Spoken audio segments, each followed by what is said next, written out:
beautiful people, and welcome to Complete Sports on ComfortTV.channel, a show where we discuss trending issues in the sporting world. My name is Gold Chiemela, and I'm in the studio with Mr. Obi Sports. Welcome, sir. It's a pleasure being here on ComfortTV.channel. It's a pleasure having you. I'm always happy to come on live on such shows. Okay, before we continue, please like the video and share with your loved ones so that they can be a part of this discussion. Thank you very much. Once again, welcome, sir. Thank you. First on the agenda today, we'll be discussing Manchester United match against Chelsea. Manchester United invited Chelsea to Old Trafford. You're aware of that?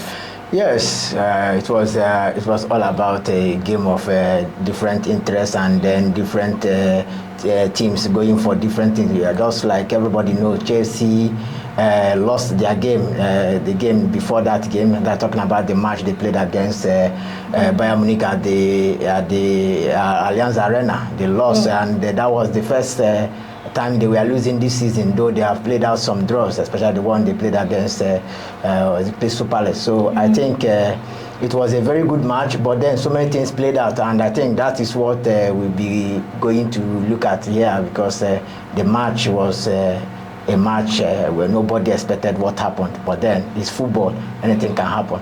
And then on the other side, Manchester United on their own have not been kicking. They've not been firing from all cylinders, having spent a whole lot of money in acquiring some players. So it was a match we were expecting so many glamour, so many intrigues. At the end of the day, we saw them all, but then what happened is not what's supposed to happen as far as football is concerned. There are things that played out, which we know, the red cards, the substitutions, and I will call it panic substitution by the coach of Chelsea, that's Enzo Maresca. It wasn't what we expected. A coach of such magnitude, a coach that had played in the World Cup, World Club Championship, I think he shouldn't have been panicking in such a situation. Yes, his team were reduced to 10 men on the field of play. I think he should have relaxed. I've seen such a thing happen. I can remember in 2007, Arsenal were reduced in a match that against Blackburn Rovers. Yes, Arsenal were reduced to 10 men, and that was around 11 to 12 minutes. And at that point, everybody were thinking that Arsene Wenger will now start doing the massive changes, but he relaxed the game. After the match, he said, you don't make such changes. If you make such changes, it's going to affect the psyche, the mentality of the players there. We are going to just relax. Now, yes, it was the goalkeeper that was sent off. There's no way you continue playing football without a goalkeeper. You made the first change. You made the first substitution, bringing in this guy, removing sacrificing. He sacrificed Estavio first. Now, having sacrificed Estavio, we don't need any other change. Relax the game. What you have to do is just tweak it a little. Tell this guy, somebody like Joao Pedro, come in, do the human job, go attack, defend, help, let everybody work for each other. You don't just come and start making changes, making what I call wholesale changes at that point in time. He didn't just make 2, he made 3 changes within 21 minutes. That was a record he created, and that record is in the negative side. So it really affected them. It really affected the psyche of the Chelsea players, as much as I know, because now they will now see that this coach don't even trust us. How will you start making changes? Now you removed Estavio, who should be running from the wing. You already know that Palmer is not fit coming into that match. That was the changing that he should have. That was a sacrificial lamb that we were expecting. Those of us that we are neutral, we were expecting him to remove Palmer so that the Estavio and Neto will be running the wing. Manchester United are not good defensively. So if Neto and Estavio are on the field of play, there is no way Manchester United will hold Chelsea to a draw. How much more winning Chelsea? Because what they just need is win the ball at the defense line, just hit it to the wing, let Neto can take out 3 players at a pace. Estavio can do that. So now with Joao Pedro running from the midfield, that would be a very good one. But then he made such mistake, and it really affected them. All right, thank you very much, sir. Throwing it back to the red card, do you agree that tackle on Brian Mbeumo was a straight red card? It was a straight red card. It was a goal band. A goal band situation. They stopped the goal band. Nobody queries that. Anybody that queries that does not know what football is all about. It was a goal ban, and again, there's been a case of people saying that when it's a goal ban, you don't send the goalkeeper away, but just like that. But now you don't send the goalkeeper away when it is penalty. But now this was not a penalty; it was outside 18 years, so you have to send the goalkeeper away so that let the game continue. So that is a red card offense, and we don't need to query that. We don't need to talk on that. Chelsea manager Maresca mentioned the same thing. He said it's better you sacrifice a goal and then fight for an equalizer instead of sacrificing yourself. Sanchez really messed up the game. I know Maresca's changes just changed the tone of the game, but Sanchez made a very stupid tackle. You agree? I don't think you have to blame anybody. I heard him. I was watching him saying that he's blaming Sanchez for doing this. At that point in time, this thing comes within a flash. We don't want to blame the goalkeeper here. The goalkeeper wants to do what he can do, at least to save the ball. But unfortunately for him, he couldn't do the right thing. So you don't need to blame him outrightly. That was a very big mistake on him as a coach. A coach who has experience cannot go straight to hit at goalkeeper at that point in time. Rather, you have to psych your goalkeeper up. Tell him that he did very well. Next time, and then off cameras, you go and tell him that. You don't just come out on cameras and start talking anyhow. The Enzo himself made so much mistake during that post-match conference. That was a very big mistake, coming out to lash out at your player. You don't do that. You don't do that. It's not good for the business. Well, you've heard it, viewers. Managers don't come out to blame or attack your players on you can do it behind the scene in the dressing room and on the training ground. Yes, but not tarnishing their image, and by then bringing down their confidence. The goalkeeper was doing what he felt was right for the team. He saw an attack coming to him and he went for the ball immediately. It's not his fault, according to what OB Sports is saying. Yes, it's not his fault. We should be blaming the defenders. You saw Chaloba and the other guy, what's his name? Fofana.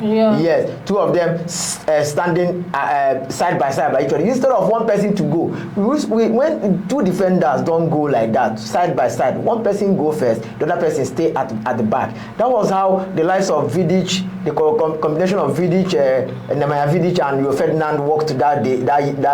That was how it worked with the likes of So Campbell and Kolo Toure. When of Arsenal, that's how teams, players who knows their onions in defense, you don't just go at the same time. Allow the first person to go, relax. Had it been one person went for the ball and now this guy Sheshko flicked it on, then that one at the back, we have to stop the movement of Mbomio, and then the goalkeeper will do the rest, the mop up. So that was the error. The error came from the defense line, not from the goalkeeper, as much as I know. But then you should, even if the defenders made the mistake, shouldn't come to the air, shouldn't come to the media and start lambasting them. It is not the best way. All right, thank you very much, sir.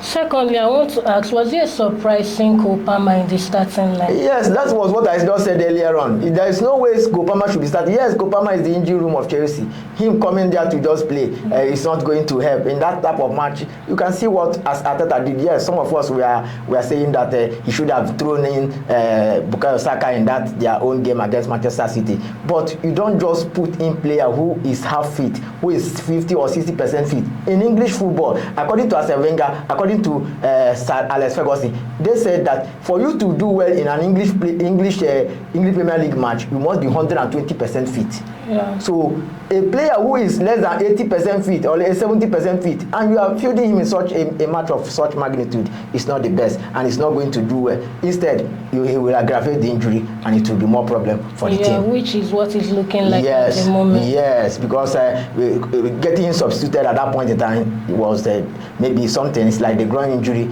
is back, but then let's just see, because he didn't play, although he was not going to play against the team Lincoln. In fact, the players that played, some of the players that played in that match should have not been playing. For me, Lincoln City is not the biggest of the team that you have to be fielding your best legs. Yes, and getting there and playing. Yeah, they still struggle. They still struggle. That is the team. The team who is suffering. A team who is suffering will always suffer, because now they are going down. They are going down. They've lost that match against Bayern Munich, lost against Manchester United, it is creeping into their head, into their brain. Yes. So they need something to psych up. It only require good coach to psych the players up and good result. That's why I can say okay, that was why he has to field his best, at least relatively best on the day. Though some of the players he didn't field them, but then he fielded a stronger team than I would have imagined playing against Lincoln City. But going back to the Manchester United and Chelsea match, was you surprised that Garnacho didn't play in that match? That is the biggest error of that game. That was where that man started making the mistake. You knew that this player left acrimoniously as far as that Manchester United is concerned. Garnacho will want to prove himself, to tell Ruben Amorim that yes, you have lost a gem, you have lost a player.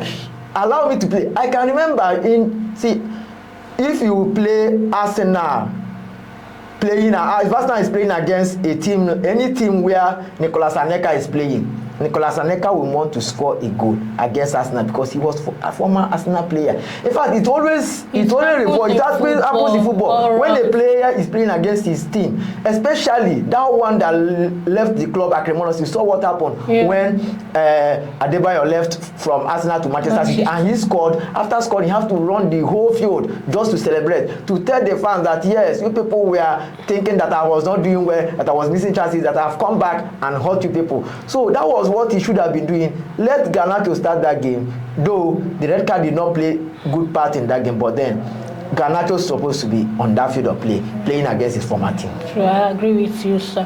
Chelsea have now lost back-to-back, first in Germany against Bayern Munich and then against Chelsea. And these matches are what you would call crucial matches for the champions of the world. They started the season well. They've drawn and they've won matches, but these two teams are what you would call the big teams they've played against in this season, and they've lost back to back. What do you think it means for the champions of the world? Like I will always say, Chelsea, they are champions of this world.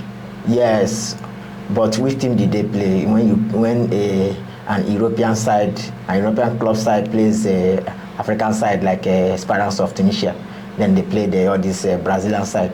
That is not that's what you use to measure. That's not a criteria to measure what you call champions. Now they have come to the table. They have come to where the big boys play, Champions League, and they have started losing. So I don't think the champions of this world comes to the play here. I always tell Chelsea fans that you people should not be smiling a whole lot because you knew the team. Yes, you defeated this team at the finals. Yes, PSG. Yeah. But yes. It's not yet to huru. When you start playing in the Champions League, you people played in the Conference League. Now coming to this side, you are going to meet big boys. So, and I wasn't proven wrong at the end of the day because they now saw a strong squad and they crashed. So now they are going to play against, and it's like Barcelona. Then let's see how they tackle Barcelona at the bridge. So I think Chelsea is not what champion stuff should not come to the show, but then it is just they are struggling anyway. They are struggling. Okay, you've heard Mr. Obi Sports. Moving on, still in the Premier League, let's look into Arsenal and Manchester City. Arsenal hosted Manchester City in the Emirates Stadium, and that match, even though it was highly anticipated, do you think it lived up to his expectation, up to the anticipation? It is always a game of big boys. Yes, Arsenal against Manchester City, Pep Guardiola against his boy Arteta. But then that match did not show us the meta the two teams are made of, considering the fact that Manchester City, they played a pattern that we have not seen from them since the coming in of Guardiola. They played out a defensive game against Arteta's side. Ordinarily, it was Arsenal that should have been playing such, but then Arsenal dominating, Manchester City having that position of 20-something% possession for the first time in every match Guardiola have coached. At Barcelona, Bayern Munich, Manchester City, they have not had such a few percentage of ball possession. They just wanted to just let them get this game just over. Let's just get three points and go away. And that was what the game did not. There was no spark in the game. Then Arteta did not help the cause after all, because he refused to play. He just wanted to play that game to draw. He didn't want to lose. He just don't want to lose. Neither did he go for the win, because he can't play a match playing all defensive midfielders instead of bringing in a creator. When you have somebody like Eberechi, and even Mazdoma, who can even play that number 10 role, and you just drop all of them on the bench and playing against a team like Manchester City. So he didn't just come to play. He just want to, let's cancel ourselves and go with a draw. And that made the match not to have enough spark as much as I concerned. It was a surprise not starting Eberechi in the match. Yes, yeah, very surprising stuff. Yeah, the lad came in and just proved him wrong. If he had come in earlier, probably the game would have been different. I'm not talking about him coming early. Just he should have been starting that match, because there's no player who should play that 10. We don't have another player who can play that 10 more than Eberechi should play. And that is a big match. This Eberechi who have played Manchester City, who booted Manchester City out of the FA Cup semi-finals before beating, all this, finals. Yes, he won the FA Cup with Crystal Palace. Yeah. So he's a big time player. He has played against Liverpool. He's a big time player. He played against Chelsea their first match of the season. He scored a goal, though erroneously the goal was cancelled before he now moved to Arsenal. So for Arteta not to play Eberechi in that match, and when you don't have any player who can play there more than him, you just want to play a draw match, a drab draw, not even a draw match, but it's something called drab draw. That is what happened. There are matches that you see 2-2, 3-3, it will be sparkling everywhere. But this one, he just came, okay, let's just cancel ourselves. 1-1, 0-0. And the qualifier even came very late. The equalizer, yes, it came very late. It was just because Manchester City, at a point, they lost their head. You know, that is not their thing to defend. Yeah. If you are to be a team like Arsenal, you can't score them such goal.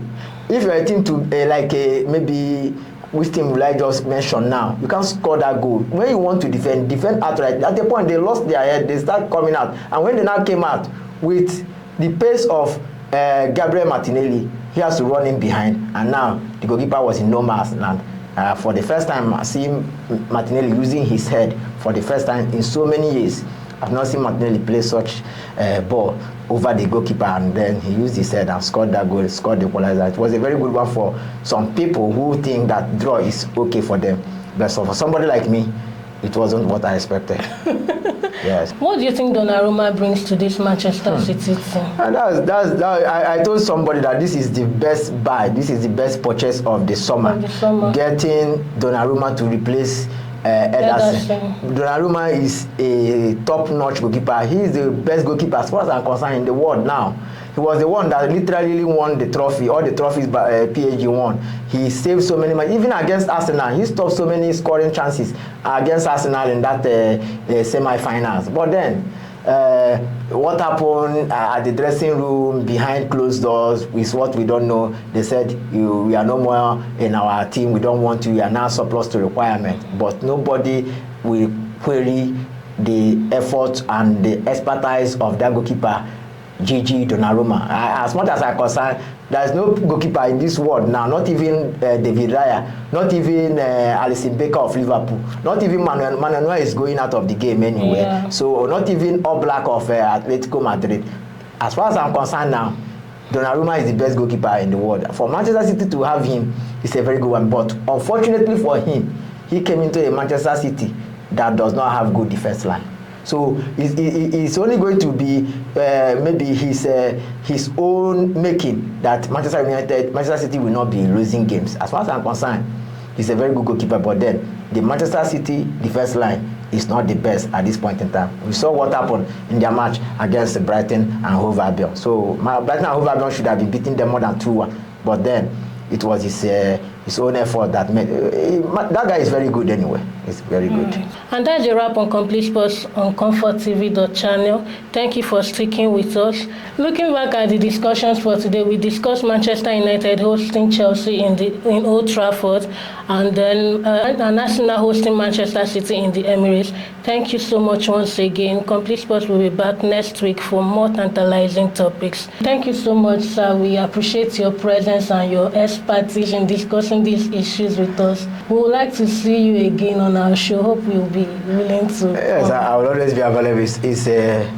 It's something that when you talk sports, there's no much time, but then it's a pleasure being here. Viewer out there, just enjoy the rest of the program. Yeah, you've heard him. I hope you enjoyed this little segment of ours. We'll be back, like I said, next week with more tantalizing topics in the sporting world. Remember to like, share, and make sure you comment on this video and subscribe to ComfortTV.channel. It's a pleasure having you. My name remains Gold Chiemela, and I was in the studio with Mr. Obi Sports. Have a very beautiful day. Bye.